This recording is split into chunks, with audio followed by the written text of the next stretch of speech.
ঘাটশিলায় বর্ষার সৌন্দর্যটাই আলাদা। এখানে যদি আসতে চান তো বর্ষায় আসুন, প্রকৃতিকে ফিল করতে পারবেন। দেশি চিকেন চলে এসছে, দুপুরের লাঞ্চে দেশি চিকেন। বুরুডি লেকের সামনে বসে দেশি চিকেন খাবো। এবার এখান থেকে যাচ্ছি ধারাগিরি ফলসের দিকে, পাশেই বুরুডি লেক। প্রায় 10 মিনিট চলার পর পাহাড় অরণ্য ঘেরা এই ধারাগিরি ফলস। এক্ষুনি ঘাটশিলা স্টেশন থেকে নামলাম ইস্পাত এক্সপ্রেসে। তো নির্ধারিত সময়ের প্রায় আধ ঘন্টা লেটে ইস্পাত এক্সপ্রেস ঘাটশিলায় পৌঁছেছে। ঘাটশিলার সাইট সিনিং করার জন্য অটো এখান থেকেই পাওয়া যায়। এখানে সরকারি রেট টানানো আছে। এখানে চার্ট দেখে আপনারা কোন কোন জায়গায় সাইট সিনিং করবেন সেটা ঠিক করে নিতে পারেন। ঘাটশিলাকে কেন্দ্র করে দুটো সাইডে সাইট সিনিং করা যায়। এক একটা সাইডে 7টা করে পয়েন্ট আছে। এখানে দুটো সাইডেরই 7টা করে যে পয়েন্ট আছে সেখানে রেড চার্ট দেওয়া আছে, আপনারা রেড চার্ট দেখে নিতে পারেন। आप लोग यहाँ से जो घाटशिला का साइट सीइंग करता है तो यहाँ का फेयर क्या सरकारी रेट जो है वही आप लेते हैं क्या? सरकारी नहीं, कम ज़्यादा हो जाता है। अच्छा अच्छा, माने कि साइट सीइंग जो जो साइट हम जाएंगे उसकी तरफ से भाड़ा आप लोग सिलेक्ट करता है। कम होगा या ज़्यादा भी हो सकता है। अच्छा अच्छा अच्छा, दोनों साइट का साइट सीइंग होता है। अच्छा अच्छा, आपका नाम? केदार पांडे। अच्छा अच्छा अच्छा, ठीक है, चलिए। तो ঘাটশিলায় এসে আমি একটা সাইডের 5টা পয়েন্ট ভিজিট করেছিলাম। তার মধ্যে ছিল ধারাগিরি ফলস, বুরুডি লেক, চিত্রকূট পাহাড়, ফুলডুংরি পাহাড় এবং রাঙ্কিনী মায়ের মন্দির। ঘাটশিলার অন্যতম প্রাচীন কালী মন্দির হলো এই রাঙ্কিনী মায়ের মন্দির। প্রায় 200 বছরের প্রাচীন এই মন্দির। ঘাটশিলায় সাইট সিনিংয়ে বেরিয়ে প্রথমেই আমি এই মন্দির দর্শন করলাম। আপনাদের এখন নিয়ে যাব এই মন্দিরের গর্ভগৃহের মধ্যে। চলুন তাহলে আমার সঙ্গে। ঘাটশিলা স্টেশন থেকে রাঙ্কিনী দেবীর মন্দির মাত্র 1 কিলোমিটার দূরত্বের মধ্যে। রাস্তার ডান দিকে রয়েছে মায়ের মন্দিরের তোরণ। 2টি স্তম্ভের কাছে 2টি সিংহ মূর্তি রয়েছে। সমতল ছাদ বিশিষ্ট লাল রঙের দালান মন্দির। নাট মন্দির সংলগ্ন মায়ের গর্ভ মন্দির। নাট মন্দিরে শ্রী শ্রী রামকৃষ্ণ পরমহংসদেব, সারদা দেবী, যুগপুরুষ স্বামী বিবেকানন্দ ও মহাদেবের ছবি লাগানো আছে। গর্ভ মন্দির বেশ বড়সড়। এখানে পাথরের উপর ধাতুর চোখ, নাক, কান, জিহ্বা ইত্যাদি বসিয়ে মা কালীর রূপ সৃষ্টি করা হয়েছে। মায়ের নাকে সোনার নথ, মাথায় মুকুট ও ছাতা আছে। শোনা যায় যে একসময় আজ থেকে প্রায় 200 থেকে 250 বছর আগে মন্দির যখন নির্মাণ হয়েছিল তৎকালীন সময়ে এখানে নরবলির প্রচলন ছিল। রাঙ্কিনী মায়ের মন্দির দর্শন করার পর আমি এখন চলে এসেছি ঘাটশিলার আরেকটি জনপ্রিয় স্থান চিত্রকূট পাহাড়ে। চিত্রকূট পাহাড় থেকে ঘাটশিলার শহরটার সুন্দর ভিউ দেখতে পাওয়া যায়। এখানে একটি শিব মন্দিরও আছে, যদিও এখন মন্দিরটি বন্ধ আছে। চিত্রকূট পাহাড়ের একদম ওপরে অবস্থান করছি এখন। এখান থেকে এবার আমরা যাব বুরুডি লেকের দিকে। ঘাটশিলার অন্যতম জনপ্রিয় স্থান হলো বুরুডি লেক। চিত্রকূট পাহাড় আমরা দর্শন করে নিয়েছি। এখানে যে শিব মন্দির ছিল সেটা দর্শন করলাম। এখন এখান থেকে আমরা যাব বুরুডি লেকের দিকে। তাহলে চলুন বুরুডি লেক। দেখুন এখান থেকে ঘাটশিলা টাউনটা সুন্দর দেখা যাচ্ছে। নিচে ওই দূরের রাস্তাটা দিয়ে আমরা এসেছিলাম।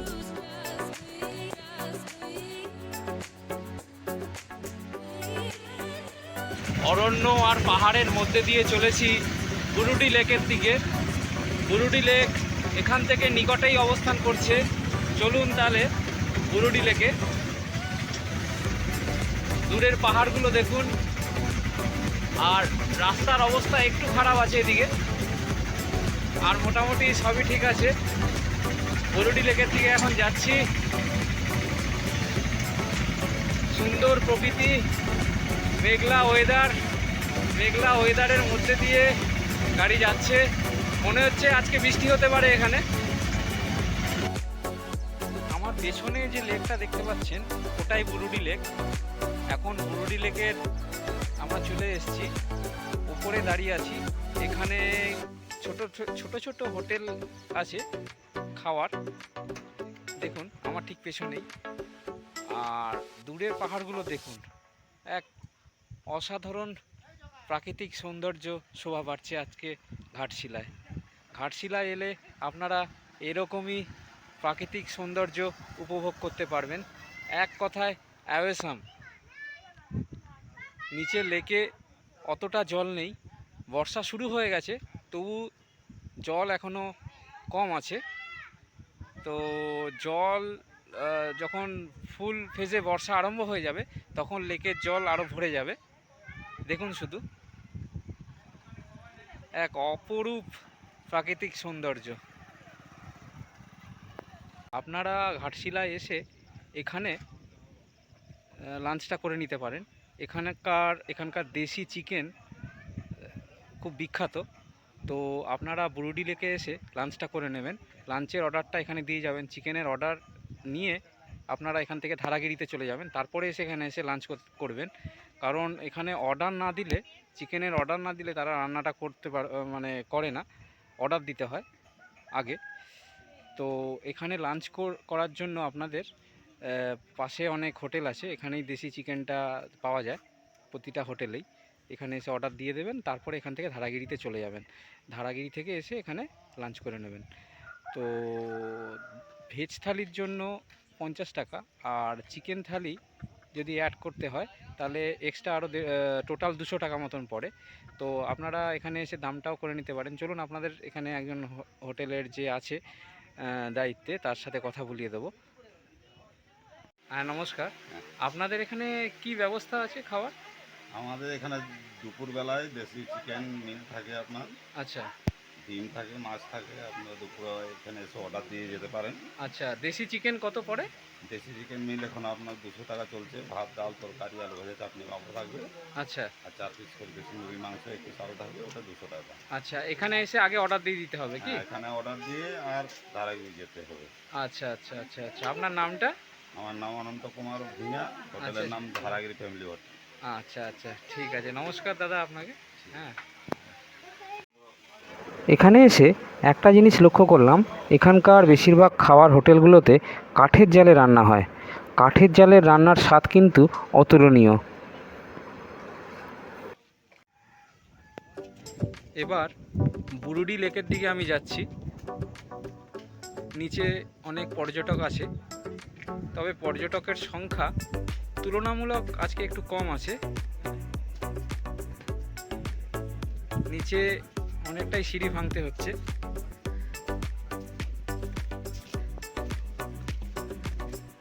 সুন্দর মিষ্টি বাতাস বইছে লেকের। বুরুডি লেকের ধারে একদম চলে এসেছি। এই দেখুন বুরুডি লেক, সুন্দর লাগছে, জাস্ট অসাধারণ। এখানে বোটিংয়েরও ব্যবস্থা আছে। বোটিং করতে হলে টিকিট কাটতে হবে এখান থেকে, 100 টাকা করে ভাড়া। দেখুন শুধু দূরের পাহাড়ে পেছনেই মেঘ জমেছে। আহা, এক অপরূপ সৌন্দর্য। সুন্দর মিষ্টি বাতাস বইছে লেকের ধার দিয়ে। এবার এখান থেকে যাচ্ছি ধারাগিরি ফলসের দিকে। পাশেই বুরুডি লেক দর্শন করে এখান থেকে আমরা যাচ্ছি এখন ধারাগিরি ফলসের দিকে। এখান থেকে ধারাগিরি ফলস প্রায় 7 কিলোমিটার মতো। চলুন তাহলে ধারাগিরি ফলস। ঘন অরণ্য ঘেরা পাহাড়ি রাস্তার মধ্যে দিয়ে চলেছি এখন ধারাগিরি ফলসের দিকে। দেখুন এঁকে বেঁকে চলেছে রাস্তা, পাহাড়ের মধ্যে দিয়ে রাস্তা চলেছে। এদিকে রাস্তা অনেকটা ভালো, পিচের রাস্তা, মাঝে মাঝে ঢালাইয়ের রাস্তা আছে। ধারাগিরি ফলস যাওয়ার জন্য এখন আমাদের পায়ে হেঁটে যেতে হবে। গাড়ি এই অবধি আসে, গাড়ি এখানে থাকবে, এখান থেকে 10 মিনিটের হাঁটা পথ। তাহলে চলুন এখান থেকে আমরা হেঁটে রওনা দেব। ওই যে দূরে পাহাড়ের পাদদেশে ছোট্ট একটা মাঠ দেখতে পাচ্ছেন, ওই মাঠের মধ্যে দিয়ে মাটির একটা রাস্তা এঁকে বেঁকে ধারাগিরি ফলসের দিকে চলে গেছে। ধারাগিরি ফলস দেখতে আমরা এগিয়ে চলেছি রাস্তা দিয়ে। এখানে একটা মাঠ আছে ছোট, ওদিকটায় পাহাড়, এখান থেকে আমরা হেঁটে হেঁটে যাচ্ছি। আমার সাথে একটা ছোট্ট বোন যাচ্ছে, ও আমাকে গাইড করে নিয়ে যাচ্ছে। এখানকার আর্থিক অবস্থা খুব খারাপ, এখানকার ছোট ছোট বাচ্চা ছেলেমেয়েরা গাইডের কাজ করে। আমাকে মাত্র 5-6 বছরের একটা বাচ্চা মেয়ে নিয়ে যাচ্ছে ধারাগিরি ফলসে। প্রায় 10 মিনিট চলার পর পাহাড় অরণ্য ঘেরা এই ধারাগিরি ফলস, দেখুন শুধু দৃশ্য। এত দূর এসে সার্থক মনে হলো নিজেকে। প্রায় 10 মিনিট মেন রোড থেকে ভেতরে হেঁটে আসতে হয়েছে এই ফলসটা দেখার জন্য। পেছনেই ফলসটা, ওপর থেকে জলের বাড়িধারা ঝরে পড়ছে। বর্ষাকালে এই ফলস আরও মানে সৌন্দর্য আরও বেড়ে যায় ফুল ফেজে বর্ষা নামলে। এখন যদিও বর্ষা নেমে গেছে, বর্ষাতে এই ফলসের জল যতটা থাকার দরকার ছিল ততটা নেই। পাহাড়ি ঝর্ণার আওয়াজ পরিবেশটাকে আরও নৈসর্গিক করে দিয়েছে। ধারাগিরি ফলসে এসে আমি আরও অনেক পর্যটকের দেখা পেয়ে গেছি। এখানে আমি প্রায় ঘন্টাখানেক মতো ছিলাম, তারপর আবার বুরুডি লেকের দিকে ফিরে গেছি দুপুরের লাঞ্চ করতে।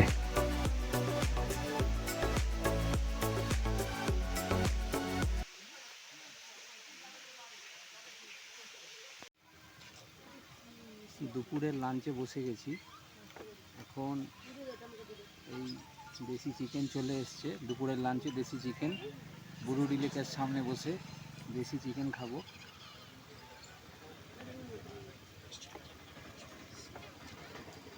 এখানে দেশি চিকেনের টেস্টটা মোটামুটি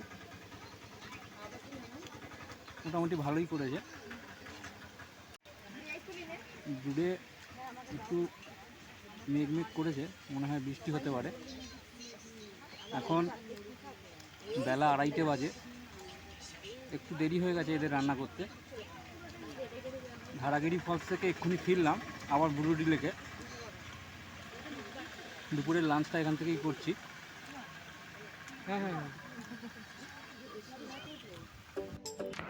বুরুডি লেকের ঠিক ওপরেই ঘন কালো মেঘ জমেছে। এই দৃশ্য ভাষায় প্রকাশ করা যাবে না। ঘাটশিলায় বৃষ্টি আরম্ভ হয়ে গেছে। দুপুরের লাঞ্চ করার পর বাড়িধারা ঝরে পড়ছে বুরুডি লেকে, দেখুন সেই দৃশ্য। ঘাটশিলায় বর্ষার সৌন্দর্যটাই আলাদা। এখানে যদি আসতে চান তো বর্ষায় আসুন, প্রকৃতিকে ফিল করতে পারবেন। বৃষ্টির ধারা ঝরে পড়ছে উপর থেকে বুরুডি লেকে, এক অসাধারণ দৃশ্য।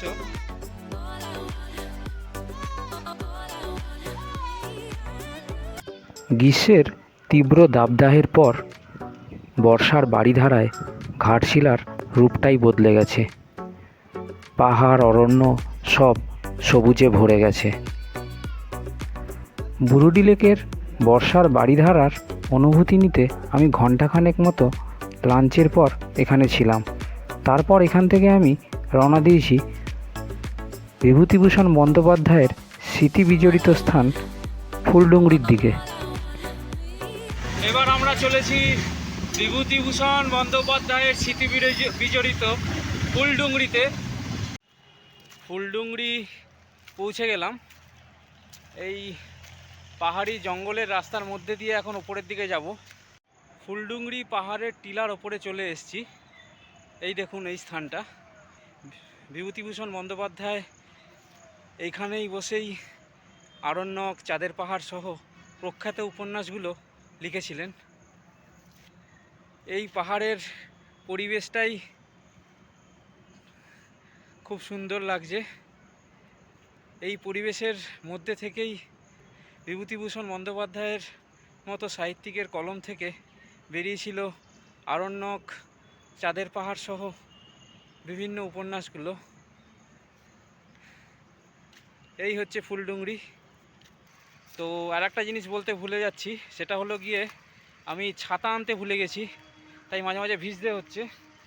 বর্ষার ছাতা আর শীতের কাঁথা, এটা একদম খাঁটি কথা। যে বলেছিল খাঁটি কথা বলেছিল। তো ছাতা আনতে ভুলবেন না বর্ষায় যদি ঘাটশিলা আসেন, ঠিক আছে? একদিনে ঘাটশিলা ঘুরতে আমার অটো ভাড়া পড়েছিল 1000 টাকা এবং দুপুরের লাঞ্চে আমার খরচ হয়েছিল 200 টাকা, আর ট্রেন ভাড়া পড়েছিল 200 টাকা। মোট খরচ হয়েছিল 1400 টাকার মতো।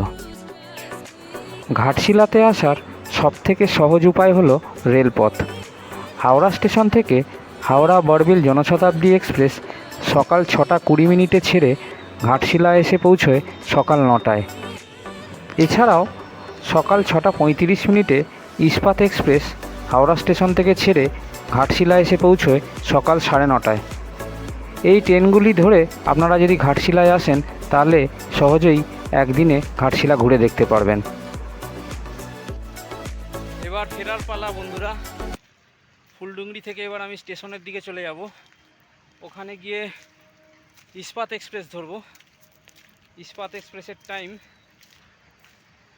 4:30 নাগাদ, আধ ঘন্টা লেটে আসবে ঘাটশিলায়। তো কেমন লাগলো ঘাটশিলা আমাকে লাইক, কমেন্ট, শেয়ার করে জানাবেন। আপনাদের সঙ্গে খুব শীঘ্রই নতুন একটা গল্পে দেখা হবে। আপনারা সবাই ভালো থাকবেন ও সুস্থ থাকবেন।